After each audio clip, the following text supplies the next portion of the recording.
വിഴിഞ്ഞം പോർട്ട് വന്നപ്പോൾ 2 പരാതികളാണ് ആളുകൾ പറഞ്ഞിരുന്നത്. ഒന്ന്, ട്രാൻസ്ഷിപ്മെൻറ്റ് പോർട്ടാണത്.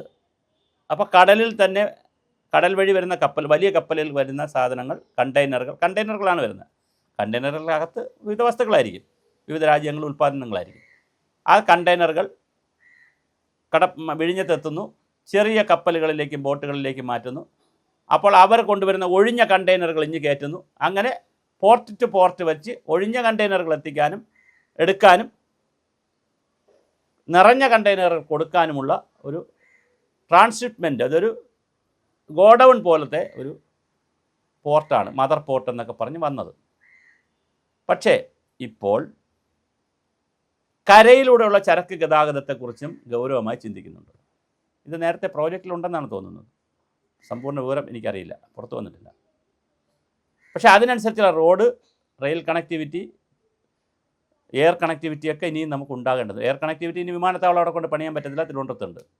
പക്ഷേ റെയിൽവേ കണക്ടിവിറ്റി ആവശ്യമുണ്ട്, റോഡിൻ്റെ കണക്ടിവിറ്റി ആവശ്യമുണ്ട്. റിംഗ് റോഡൊക്കെ വരുമെന്നാണ് പറയുന്നത്. അതിന് പരിസ്ഥിതി അനുമതിയുടെയൊക്കെ ഒരുപാട് പ്രശ്നങ്ങളുണ്ട്. കേരളത്തിൽ ഈ പറഞ്ഞ കണക്ക് ഒരുപാട് കൺസ്ട്രക്ഷൻ നടത്താൻ പറ്റുന്നൊരു ലാൻഡ് അല്ല ഇവിടുത്തെ ഡ്രെയിനേജ് സിസ്റ്റവും ലാൻഡ് ഫോമും സ്ലോപ്പും മണ്ണിൻ്റെ ഘടനയും ഇതെല്ലാം, ഹില്ലിൻ്റെ സ്ട്രക്ചറും ഇതെല്ലാം വെച്ച് നോക്കുമ്പോൾ ഒരുപാട് കൺസ്ട്രക്ഷൻ അല്ലെങ്കിൽ വലിയ എഞ്ചിനീയറിംഗ് മാസ്മരികതകളൊക്കെ നടക്കണം. പക്ഷേ അതിനുള്ളൊരു സംവിധാനവും നമ്മളതിൽ പണവുമില്ല, സാങ്കേതികവിദ്യയൊന്നുമില്ല നമുക്ക്.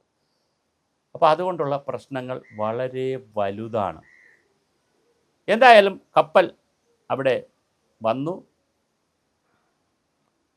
കേരളത്തിലെ കരമാർഗമുള്ള ചരക്ക് ഗതാഗതം നടക്കും എന്നാണ് തോന്നുന്നത്. അങ്ങനെയാണെങ്കിൽ കണ്ടെയ്നറുകളിൽ കേരളത്തിലേക്ക് വസ്തുക്കൾ കൊണ്ടുവരാനും കേരളത്തിലെ വസ്തുക്കൾ കണ്ടെയ്നറുകൾ വഴി പുറത്ത് കൊണ്ടുപോകാനും സാധ്യതയുണ്ടോ എന്നുള്ളതാണ്. ഓഗസ്റ്റ് 18 മുതൽ 18-ന് മുഖ്യമന്ത്രി വി ഡി സതീശൻ അത് ഉദ്ഘാടനം ചെയ്യുമെന്ന്, ഫ്ലാഗ് ഓഫ് ചെയ്യുമെന്നാണ് പറയുന്നത്. അതുപോലെ തന്നെ ലോജിസ്റ്റിക് സെൻ്ററുകൾ കാര്യങ്ങൾ, കപ്പൽ നിർമ്മാണശാലകളുടെ കാര്യങ്ങൾ, അങ്ങനെ നിരവധി പ്രോജക്റ്റുകളുമായി ബന്ധിപ്പിച്ചാണ് സമുദ്ര മിഷൻ വന്നിരിക്കുന്നത്. അപ്പോൾ സമുദ്ര മിഷൻ്റെ ഉദ്ഘാടനവും നടക്കാൻ സാധ്യതയുണ്ട് എന്നാണ് കേൾക്കുന്നത്.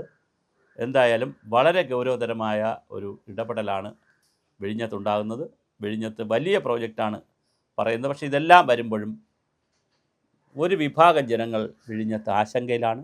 ഞാനവിടെ പോയിട്ടുള്ളതാണ്, കണ്ടിട്ടുള്ളതാണ്, മനസ്സിലാക്കിയിട്ടുള്ളതാണ്. പഠിച്ചിട്ടില്ല, മനസ്സിലാക്കിയിട്ടുള്ളതാണ്. അവരുടെ ആശങ്ക പരിഹരിക്കപ്പെടേണ്ടതാണ്. അവിടുത്തെ റിസോർട്ടുകൾക്ക് ആശങ്കയുണ്ട്, അവിടുത്തെ സാധാരണ ജനങ്ങൾക്ക് ആശങ്കയുണ്ട്. ഈ തൊഴിൽ കിട്ടുമെന്നൊക്കെ പറയുകയാണെങ്കിൽ അവർക്കെന്ത് കിട്ടും, ആർക്കാണ് ഇതിൻ്റെ ഗുണം കിട്ടുക എന്നൊക്കെയുള്ള വലിയ ആശങ്ക അവിടുത്തെ ജനങ്ങൾക്കുണ്ട്. അപ്പോൾ അതുകൊണ്ട് അതും പ്രധാനപ്പെട്ട വിഷയമാണ്. എന്തായാലും ഓഗസ്റ്റ് 18 മുതൽ വിഴിഞ്ഞം പോർട്ടിൻ്റെ മറ്റൊരു രൂപം വരികയാണ്.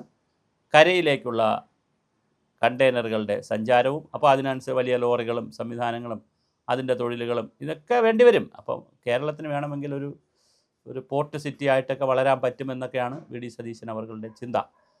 എന്തായാലും കേരളത്തിൽ ഉൽപ്പാദനം നടക്കണം. ഇനി തമിഴ്നാട്ടിൽ നിന്നും മറ്റ് ആന്ധ്രയിൽ നിന്നും കർണാടകത്തിൽ നിന്നൊക്കെ റോഡ് മാർഗം വന്ന് ഇവിടെ ഇതെല്ലാം കൂടെ കണ്ടെയ്നറിൽ കയറ്റി പോണ കഥയാണെങ്കിൽ പിന്നെ നമുക്കതിനകത്തൊന്നും ചെയ്യാനില്ല, നമ്മൾ വെറും കണ്ടുകൊണ്ടിരിക്കുന്നവരായി മാറും. അതേസമയം കേരളത്തിൽ ഉൽപ്പാദനം നടക്കണം. അങ്ങനെയാണ് കൂടുതൽ തൊഴിലവസരങ്ങളൊക്കെ ഇവിടെ ഉണ്ടാകുന്നത്. അപ്പോൾ അതുണ്ടാകുമെന്ന് നമുക്ക് പ്രതീക്ഷിക്കാം. എന്തായാലും ഒരു ട്രാൻസിഷൻ പീരീഡിലാണ് കേരളം. അതിനിടയിൽ ടാറ്റ വരുമെന്ന് കേൾക്കുന്നു. ടാറ്റ കൊച്ചിയിൽ കപ്പൽ നിർമ്മാണം തുടങ്ങുമെന്ന് ബോട്ട് നിർമ്മാണം തുടങ്ങുമെന്ന് കേൾക്കുന്നു. പൂവാറിൽ കപ്പൽ നിർമ്മാണത്തെക്കുറിച്ച് ശാലയെക്കുറിച്ച് ചിന്തിക്കുന്നു. ഇങ്ങനെ പല ചിന്തകളുമുണ്ട്. എന്തായാലും വരട്ടെ. അപ്പോഴും ഞാൻ പറഞ്ഞ പ്രശ്നം ഉണ്ട്. പാരിസ്ഥിതികവും സാമൂഹികവുമായ പ്രശ്നങ്ങൾ വളരെ വലുതായിട്ടാണ് ഇവിടെ നിൽക്കുന്നത്. അതുകൂടി പരിഹരിക്കപ്പെടണം എന്നുള്ളതാണ് ഏറ്റവും പ്രധാനപ്പെട്ട കാര്യം.